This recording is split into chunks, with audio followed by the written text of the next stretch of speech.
마태복음 21장 33절로부터 46절까지의 말씀입니다. 저 여러분이 한 절씩 교독하도록 하겠습니다. 다른 한 비유를 들으라. 한 집 주인이 포도원을 만들어 산을 다리로 두르고 거기에 즙자는 틀을 만들고 망대를 짓고 농부들에게 새로 주고 타국에 갔더니 열매 거둘 때가 가까움에 그 열매를 받으려고 자기 종들을 농부들에게 보내니 농부들이 종들을 잡아 하나는 심히 때리고 하나는 죽이고 하나는 돌로 쳤거늘 다시 다른 종들을 처음보다 많이 보내니 그들에게도 그렇게 하였는지라. 후에 자기 아들을 보내며 이르되 그들이 내 아들은 존대하리라 하였더니 농부들이 그 아들을 보고 서로 말하되 이는 상속자니 자 죽이고 그의 유산을 차지하자 하고 이에 잡아 포도원 밖에 내쫓아 죽였느니라. 그러면 포도원 주인이 올 때에 그 농부들을 어떻게 하겠느냐.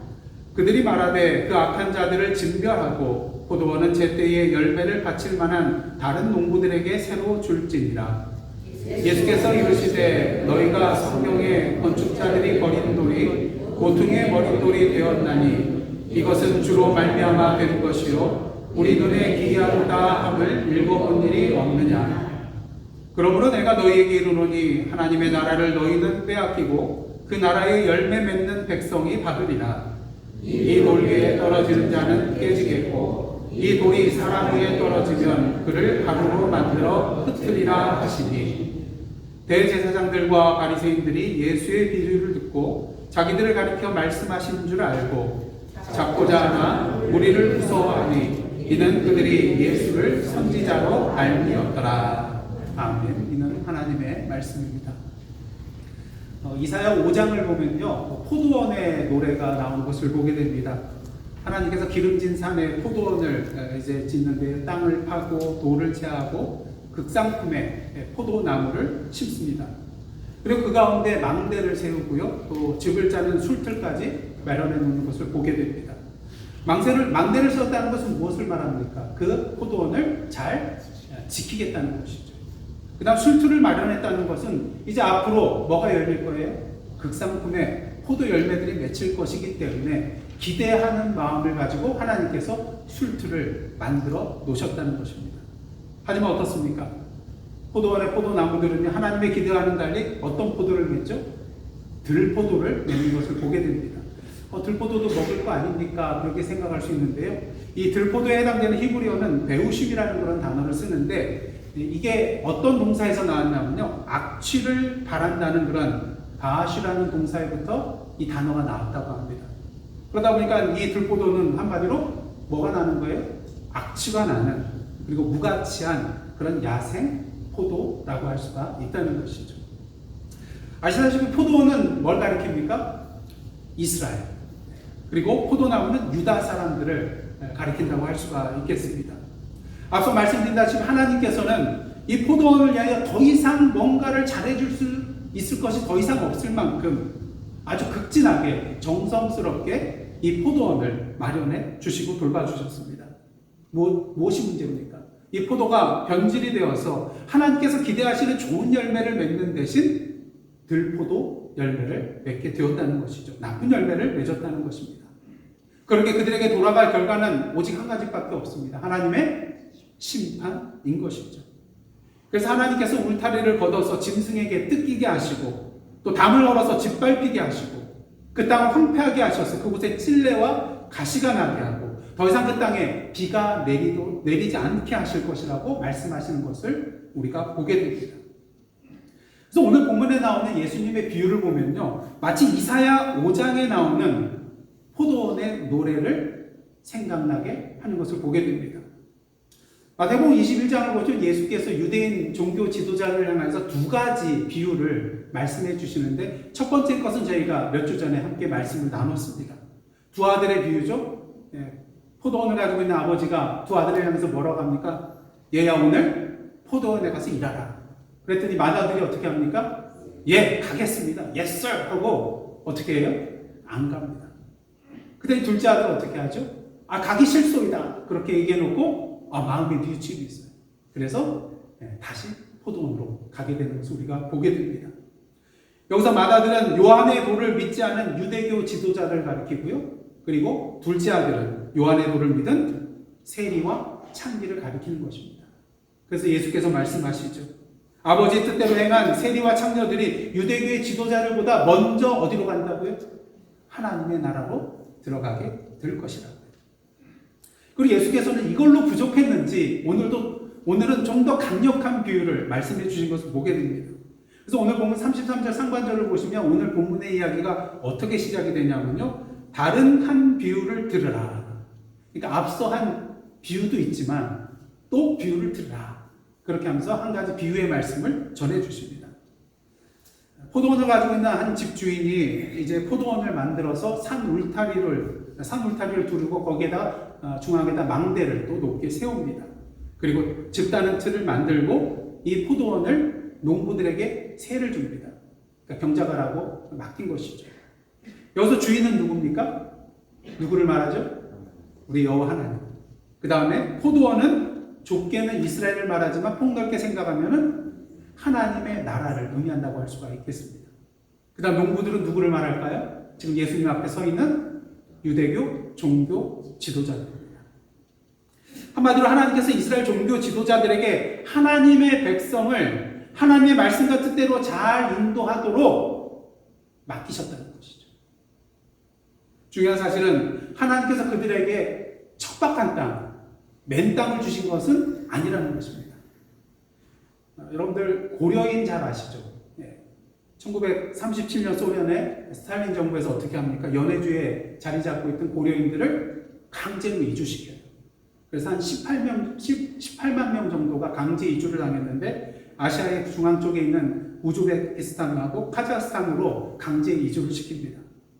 그래서 그들은요, 목적지도 모른 채 그냥 기차에 타가지고 갈 뿐이에요. 근데 그때가 한 9월경. 그러니까 이게 뭐 한참을 가야 되기 때문에 거기에 당도했을 때는 겨울이에요. 그러니까 이 기차도 좌석 있는 기차가 아니라 화물칸에 그냥 무조건 실어버리는 거예요. 그리고 24시간을 달리는데 휴식 시간은 2번. 그러니까 24시간 동안에 2번 그냥 정차하는 거예요. 그때 화장실을 해결해야 되는 거예요. 그게 말이 됩니까? 먹을 거 제대로 갖고 오지는 않은 사람들은 굶주림에 허덕여야 되고요. 그리고 날씨가 춥다 보니까 어떻게 됩니까? 봉사하는 사람들이 생겨나는 거예요. 가는 동안. 뿐만 아닙니다. 현재 도착하니까 어떻습니까? 열악한 환경이죠. 뭐 집도 제대로 없고 거기에 살고 있던 그런 원래 주민들로부터 이제 거처를 이렇게 소개받아 산 사람도 있지만 어떤 경우에는 토구를 파가지고 지내는 그런 경우도 있었다고 합니다. 그래서 이 열악한 환경 속에서 25,000에서 한 3만 명 정도 되는 사람이 그곳까지 가는 동안 죽게 되었고요. 그곳에서도 이제 겨울을 맞이했기 때문에 연로하신 분들이나 영아이란 아이들은 다 죽게 되었다고 합니다. 그래서 당시 강제 이주를 당했던 한 분의 살아있는 증언인데요. 한번 내용을 보시기 원합니다. 1937년도 9월 초 이튿날 화장실도 없는 짐 실은 기차에 다 실어서 짐승들처럼 그렇게 실려갔어. 그거 내 지금도 생각해보면 야, 가뜩이나 아이들은 얼마나 죽었겠어. 카자흐스탄 크조로라다 벌판에다가 던져놓고 너 살겠으면 살고 죽으면 죽고 알아서 하라고 했어. 어쨌든지 아이들이 2살까지는 다 죽었어. 기후가 기후인지라 어린아이들이 2살까지는 다 죽어버렸어. 아침에 일어나면 저 집에서 울음소리 나고 이 집에서 울음소리 나고 먹을 물 없고 해서 손도 씻고 빨래도 하고 그런 물 마시고 애들이 죽고. 하지만 고려인들의 생명력은 대단했습니다. 농기구도 없어 변변차가 거의 없다고 할 수가 있는데요. 그 맨손으로 황무지를 개간하고 또 물기를 내서 논을 만들고 그리고 곡물과 채소 재배에도 탁월한 능력을 보이게 되었습니다. 그리고 그 불모지였던 그런 중앙아시아의 땅을 풍요로운 땅으로 만들게 되었죠. 그래서 1960년대까지 인구 30만 명으로 이제 늘어나게 되었는데 이 고려인 사회에 있는 그런 사람들 중에 201명이 이 소련으로부터 노동영웅으로 칭호를 받게 되었어요. 그러니까 당시 소수민족들이 많이 있는데 다른 소수민족에 비해서 가장 많은 노동영웅을 배출한 사람들이 바로 고려인이라고 할 수가 있겠습니다. 한마디로 무에서 유를 창조한 사람이라고 할 수가 있겠죠. 여러분, 만약 하나님께서 무작정 기차에 탁 태워가지고 어딘가 그냥 알지도 모르는 곳에 딱 내려놓고 자 여기서부터 나를 위해서 살아라, 선교하며 살아라, 그런 다음에 여러분들 어떻게 하시겠어요? 돌아가겠습니다. 그렇게 하시지 않을까요? 하지만 보통 하나님께서 우리에게 일을 맡기실 때 이렇게 무작정 맡기지는 않으시더라고요. 그래서 보통 군대에서는 안 되면 뭐라 그래요? 안 되면 되게 하라. 그러니까 긍정적인 마음들을 가지고 적극적인 마음으로 하라는 그런 순기능도 있지만 어떻습니까? 안 되면 되게 하라 그러니까 뭐가 부족하면 어디서 훔쳐와서 채워놓고 그럼 그 사람은 또 다른 데 가서 훔쳐오고 그런 일도 생기고요. 말도 안 되는 일을 시킬 때가 있는 것이죠. 인권이 유린당하는 때도 있고요. 근데 하나님은 무작정 강요하시는 분은 아니시라는 것입니다. 그래서 하나님께서 에덴 동산을 상전하시고 아담과 하와를 거기에 두었을 때 그곳을 경작하며 지키라는 그런 말씀을 주셨어요. 그러니까 에덴 동산은 이 중앙아시아처럼 허허벌판이요 불모지였습니까? 이게 아니라는 것이죠. 한마디로 젖과 꿀이 흐르는 땅이 바로 에덴 동산이었어요. 모든 것을 준비해 놓으시고 아담과 하와를 그곳에 두셨다는 것이죠. 오늘 본문을 보시면 집주인이 포도원을 만들었는데요. 산 울타리로 두르고 거기에 집 사는 그 틀을 만들고 망대를 지은 후에 농부들에게 세를 주고 떠나간 것을 보게 됩니다. 그러니까 고려인들과 같은 경우와 같이 아무것도 없는 그런 볼모지에 그들에게 세를 준 것이 아니라는 것이죠. 모든 것을 다 제대로 갖춰놓고 그들에게 세를 줬다는 것입니다. 이제 이 포도원 주인이 기다릴 건 뭐예요? 열매 맺히는 것. 그것만 기다릴 뿐이죠. 만약 하나님께서 여러분에게 맡기신 사명이 있는데 아직도 시작하지도 못하고 감당하지 못하고 계십니까? 그래서 한번 돌아보십시오. 혹시 내가 할 수 있음에도 불구하고 할 수 없는 변명거리를 계속 찾고 있는 것은 아닌지. 하나님이 우리에게 사명을 주실 때 할 수 없는 사명을 주실까요? 그렇지 않다는 것입니다. 우리가 감당할 수 있는 사명을 하나님께서 주신다는 것입니다. 만약 아직도 감당하지 못하는 그러한 사명이 있다면, 그것이 정말 하나님이 나에게 주신 것이라는 확신이 있다면 이 시간 믿음을 가지고 시작하시기를 원합니다. 하나님께서 능력 주시고 그 모든 것을 이룰 수 있도록 힘과 능력과 지혜로 동행하여 주실 것입니다. 그렇게 마태복음에 나오는 달란트 비유를 보시기를 바랍니다. 주인이 종들에게 각기 5달란트, 2달란트, 1달란트를 맡기고 이제 여행을 떠나게 되죠. 근데 그냥 아무렇게나 이 달란트를 배분한 것이 아닙니다. 그 말씀을 자세히 보면은 그 주인이 이 달란트를 맡길 때 각기 그 종들의 재능대로, 그러니까 능력대로 그 모든 것들을 맡겼음을 볼 수가 있습니다. 그러니까 5달란트 감당할 수 있는 자에게는 5달란트를 맡긴 거고요. 2달란트 감당할 수 있는 자에게는 2달란트 맡긴 것이고, 1달란트 감당할 수 있는 자에게는 1달란트 맡겼다는 것입니다. 예, 그렇습니다. 하나님께서 우리에게 사명을 주실 때는 아무런 근거 없이 주시지는 않는다는 것이죠. 그러게 이사야서 5장의 말씀처럼 하나님께서는 오늘도 우리가 어떠한 열매, 좋은 열매를 맺기를 기대하고 계십니다. 이제 드디어 열매를 거둘 그런 시기가 왔습니다. 그래서 집주인은 이제 열매를 받기 위하여 종들을 그 농부들에게 보내게 되죠. 그런데 이게 웬일인가요?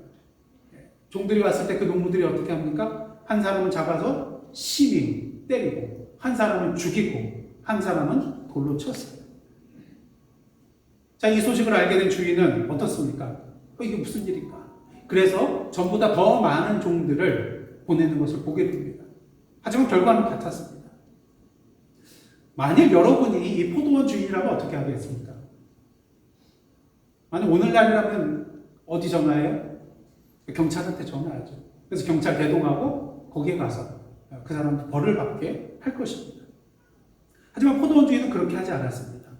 그리고 누구를 보냅니까? 마지막으로 자신의 사랑하는 아들을 그들에게 보내는 것을 보게 되죠. 자신의 아들만큼은 그래도 그들이 존대해 줄 것이라고 그렇게 생각했기 때문인 것입니다. 그런데 웬걸요? 농부들이 저 멀리에서 그 포도원 주인이 아들의 어디 오는 것을 보고 서로 뭐라고 말합니까? 이는 상속자니 다 죽이고 그의 유산을 차지하자. 그래서 잡아서 포도원 밖에 내쫓아 죽이는 것을 보게 됩니다. 여기서 종들은 누구를 말하는 것일까요? 하나님께서 이스라엘 백성들에게 계속해서 보내주신 선지자들을 말합니다. 그리고 아들은 누구일까요? 여러분들 감 잡으셨죠? 하나님의 아들 예수 그리스도십니다. 그래서 마태는요, 이 아들이 바로 예수 그리스도를 가리킨다는 것을 강조하기 위해서 이 농부들이 주인의 아들을 포도원 밖으로 쫓아 죽였다고 그랬어요. 내쫓아 죽였다고 그랬어요. 이게 왜 예수인 것을 강조하고자 하는 것을 어떻게 하냐면요. 사실 동일한 내용을 이제 마태복음, 마가복음, 누가복음이 똑같은 비유를 소개를 하고 있습니다.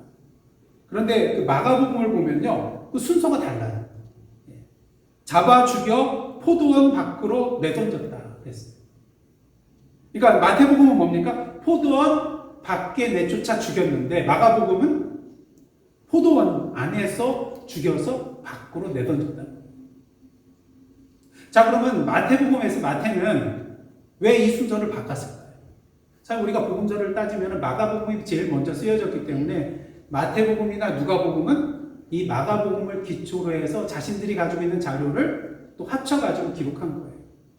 그러니까 마태는 마가의 이 순서를 알았을 거예요. 그럼에도 불구하고 이 순서를 이렇게 살짝 바꿔놓은 이유는 뭐겠습니까? 이 아들이 바로 누구를 가리키는 거라고요? 예수님을 가리키는 거예요. 예수께서 예루살렘 성 안에서 십자가에 달리셨나요? 아니요. 예루살렘 성 밖에 골고다 언덕에서 십자가의 천형을 받으셨거든요. 그러게 이 마태복음의 독자들이 이 내용을 볼 때 어느 누구도 이것이 예수님이 아닌 다른 사람을 가리킨다고 생각하지 않았을 거예요.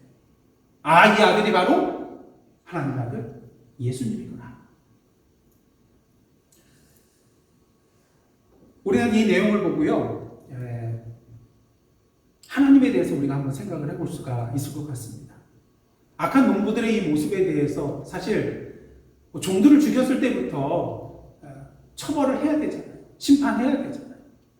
하지만 종들을 계속해서 보내고 마지막에는 사랑하는 자신의 아들까지 보내는 그 포도원 주인의 모습을 통하여서 오늘도 우리의 죄에 대해서 단번에 심판하지 아니하시고 계속해서 참으시고 인내하시고 우리에게 기회를 주시는 그 하나님의 사랑과 긍휼의 모습을 분명히 보게 된다는 것입니다.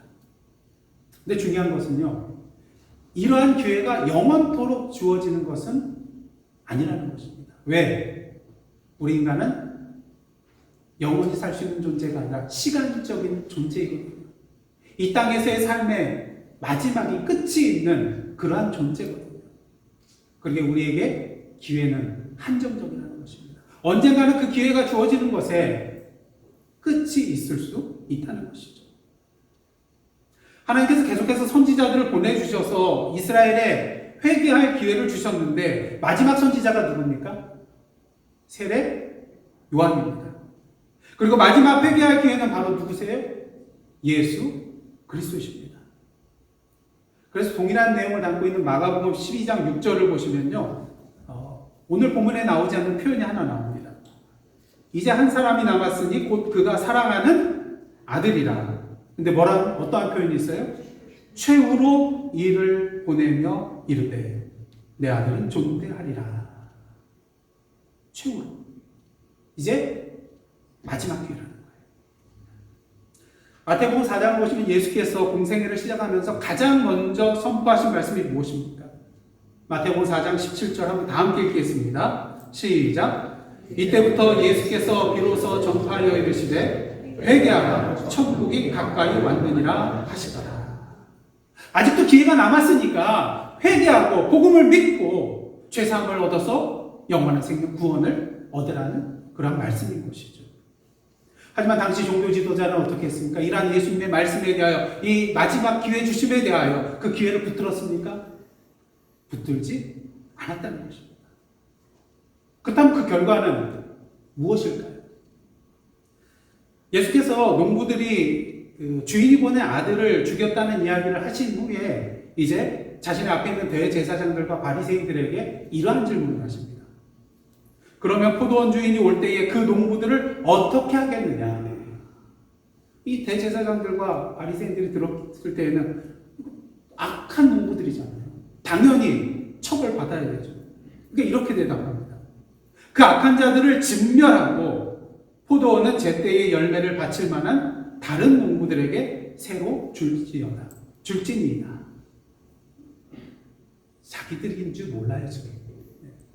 참으로 놀랍지 않습니까? 예수께서 비유를 통해서 이 제사장들과 바리새인들이 스스로 자신들의 입술을 통하여 자기들을 정죄하도록 그렇게 만드셨다는 것이죠.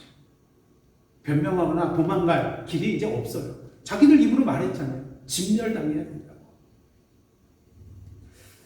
근데 당사자는 지금 모르는 상태예요. 그러니까 예수께서 말씀해 주셔야죠. 그래서 오늘 보면 42절로부터 44절 말씀 한번 보도록 하겠습니다. 먼저 42절입니다. 예수께서 이르시되 너희가 성경에 건축자들이 버린 돌이 모퉁이의 머릿돌이 되었나니 이것은 주로 말미암아 된 것이요 우리 눈에 기이하도다 함을 읽어본 일이 없느냐. 이 앞에 나오는 건축자의 버린 돌이 모퉁이 머릿돌이 되었다는 말씀은요 시편 118편 22절에 나오는 그런 말씀입니다. 물론 이것은 뭐 이스라엘을 가리키고 그 당시 이 시편의 말씀은 예수님을 가리키는 것은 아니지만 여러분들 잘 아시잖아요. 복음서의 그런 내용들을 보시면은 그 구약의 어떤 성경 구절들을 예수를 빗대어서 이렇게 설명하는 것을 많이 보게 됩니다. 그래서 이 시편 118편 이 22절의 말씀도 예수 그리스도를 가리키는 말씀이라고 마태는 그렇게 해석을 하고 있는 것이죠. 그래서 이렇게 건축자의 버린 돌처럼 버려지고 죽임을 당한 그런 예수 그리스도시지만 어떻습니까? 아버지 하나님께서 다시 살려주시고 높여주셔서 소중하고 존귀한 자리에 서게 될 것이라는 그 말씀을 해주고 있는 것입니다. 다시 말해 새로운 건물의 기초와 중심이 되실 분이 바로 예수 그리스도시라는 것이죠. 그래서 우연인지는 모르겠지만요, 히브리어로 아들이라는 그런 단어가 뭐냐면요, 뭔지 아세요? 벤이라는, 벤허 아시죠? 허의 아들. 그래서 벤자가 붙는 이름들을 보면은 그게 누구의 아들이라는 얘기예요. 그렇다면 이제 돌에 해당되는 단어는 뭘까요? 여러분들 그 사무엘상 보면은 도움의 돌이라는 그런 말 나오죠. 그게 무슨 에셀입니까? 에벤에셀이잖아요. 그러니까 에벤이 돌이라는 거예요.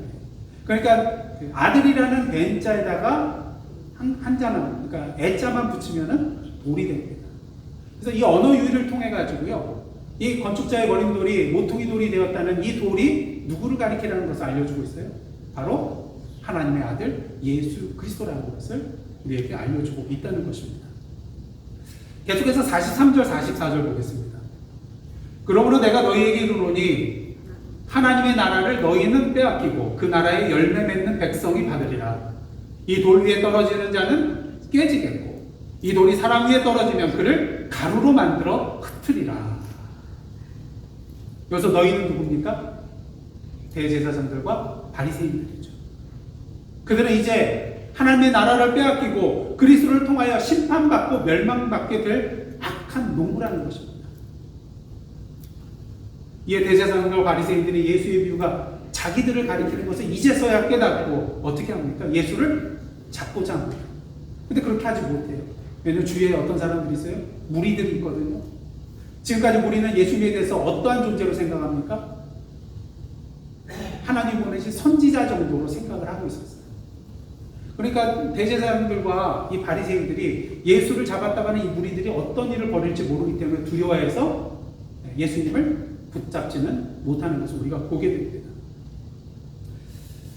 앞서 말씀드렸다시피 이 예수님의 비유의 말씀을 통하여서 그들은 그들의 입술을 통하여 스스로 자신들을 정죄하였습니다. 하나님의 그런 특혜를 받는 자들이잖아요. 선택함을 받아가지고 하나님의 그런 백성들, 이스라엘 백성들을 말씀과 또 하나님의 뜻 가운데 잘 인도하고 가르쳐야 할 그들이 오히려 잘못된 길로 나아가고 좋은 열매가 아닌 들포도를 맺게 하는 그런 일을 하였기 때문에 그들은 저주받고 심판받아야 마땅하다는 것입니다. 아마 그들은 예수님의 이 비유의 말씀을 듣고 마음이 어땠을까요? 거리낌이 있었을 거예요. 찔림이 있었을 거예요. 근데 그들은 어떤 길로 안 나갔어요? 회개의 길로 나가지 않았다는 것입니다. 사실 예수님이 그들에게 이 비유의 말씀을 주신 것은 뭘 주시는 거예요? 그들에게 또 다른 기회를 주신 겁니다. 근데 그들은 그 일을 붙잡지 않았어요. 보통 우리가 주님의 말씀에 대한 마음의 찔림이 있을 때 두 가지 상반된 반응이 나타나는 것을 보게 됩니다. 여러분, 하나님의 말씀이 들려올 때 가끔가다 그런 경우 있잖아요. 아유, 내 얘기네. 그렇다고 그런 생각을 하지 마세요. 아, 저 한 목사가 나보라고, 나 들으라고 이런 소리 하나 보다. 그러면서 한 목사 못됐네. 그런 생각 하지 마세요. 저는 그런 생각 전혀 없거든요. 그런 의도도 전혀 없고. 저는 그냥 하나님의 말씀을 전하는데, 만약에 찔림이 있다면 그것은 하나님께서 여러분에게 주시는 그런 말씀인 것입니다. 그럼 두 가지 반응은 뭐냐면, 첫째는 회개의 길로 나간다는 거예요. 사도행전 2장을 보시면 오순절 성령 강림의 사건이 있을 때 베드로가 무리들을 향하여서 설교를 합니다. 그때 무리들의 마음속에 찔림이 있었어요. 그래서 베드로가 사도들에게 묻죠. 그럼 우리가 어찌할까? 어떻게 하면 됩니까? 그러자 베드로가 이렇게 말하죠. 너희가 회개하여 각각 예수 그리스도의 이름으로 세례를 받고 죄 사함을 받으라. 그리하면 성령의 선물을 받으리니. 그래야 많은 사람들이 그날 회개하고 예수 그리스도를 영접하고 세례를 받고 구원을 받게 되는 것을 우리가 보게 됩니다.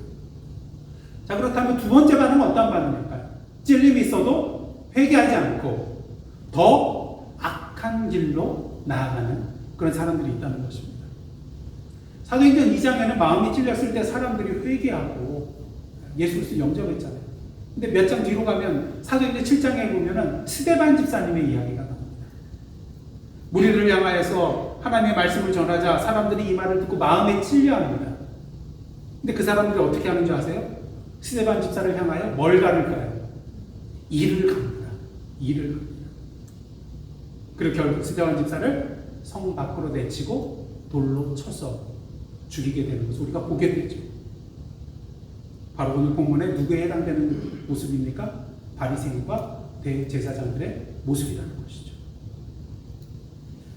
지금까지 우리는 예수께서 포도원의 그런 악한 농부의 비유를 통하여서 하나님께서 맡겨주신 그 책임을 제대로 감당하지 못하고 악한 열매를 맺었던 종교 지도자를 책망하는 그런 내용을 보았습니다.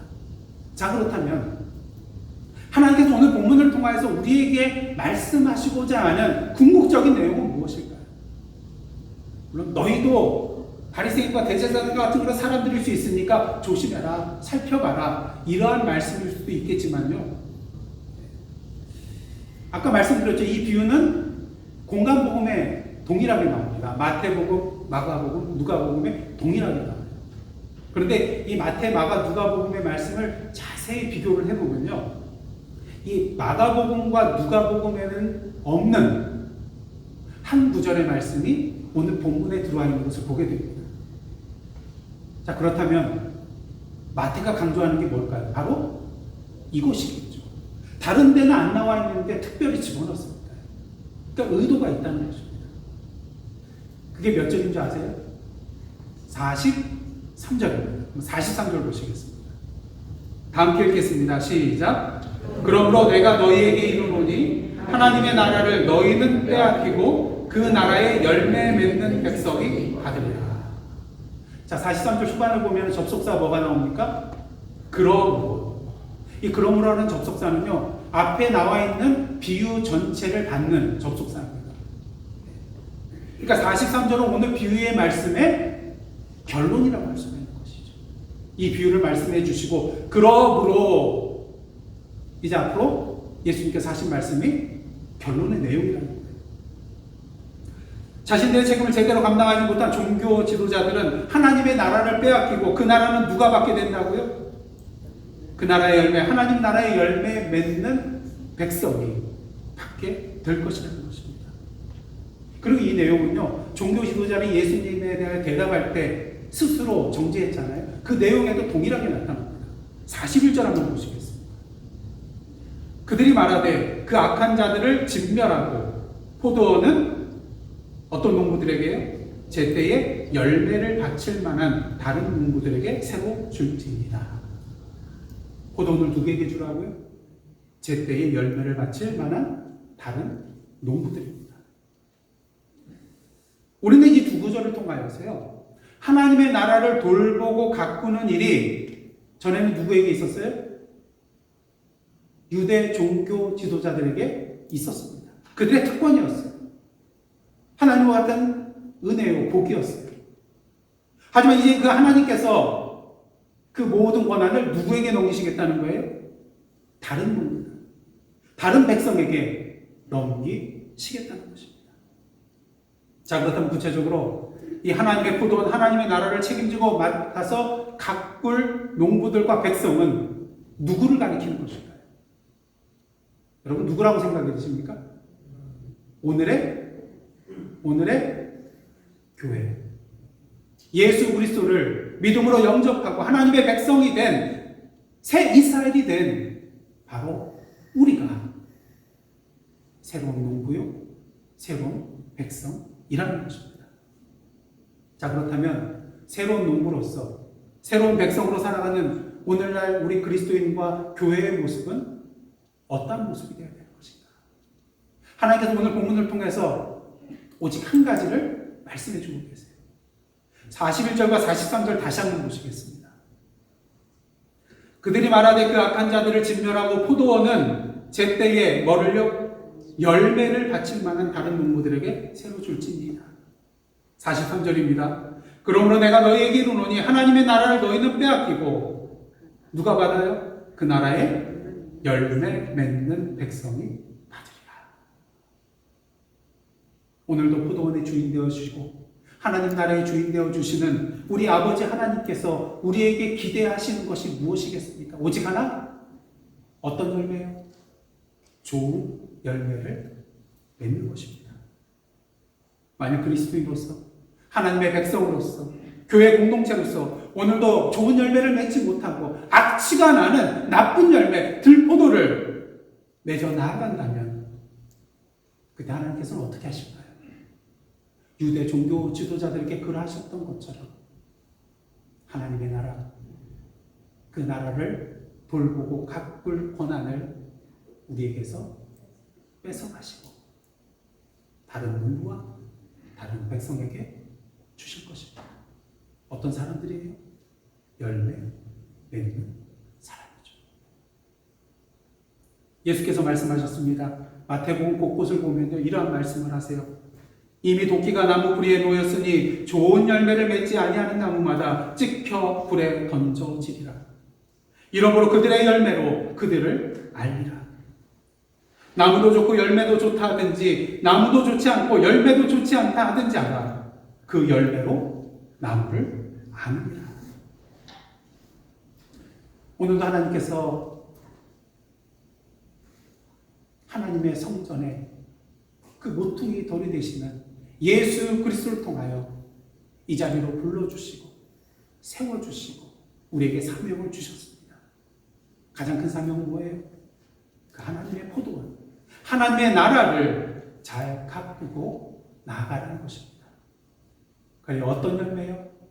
하나님이 기대하시는 좋은 열매를 맺어 나가라는 것입니다. 바라기는 악취나는 악한 들포도의 열매를 맺는 것이 아니라 오늘도 하나님의 보시기에 아름다운 기뻐하실 좋은 열매들을 맺음으로써 하나님의 포도원, 하나님의 나라를 잘 가꾸고 돌보며 이 땅의 확장해 나아가는 우리에게 맡겨주신 그 사명을, 그 책임을 온전히 기쁨으로 감당하며 나아가는 저와 여러분의 복된 발걸음, 그리고 주님의 몸된 예사랑 선교교회 되기를 주님의 이름으로 축복합니다. 기도하시겠습니다. 그러므로 내가 너희에게 이르노니 하나님의 나라를 너희는 빼앗기고 그 나라의 열매 맺는 백성이 받으리라. 하나님, 오늘도 사랑하는 독생자 예수 그리스도 안에서 하나님 나라를 맡은 열매 맺는 백성의 자리로 저희들을 불러주시고 세워주심에 감사드립니다. 오늘도 성령의 인도하심과 능력 주신 가운데에 우리의 삶 속에서 아름다운 하나님의 나라의 열매를 풍성히 맺어 나아가는 저희들의 복된 삶, 그리고 주님의 몸된 교회 되게 하여 주옵소서. 예수님의 이름으로 기도드리옵나이다. 아멘.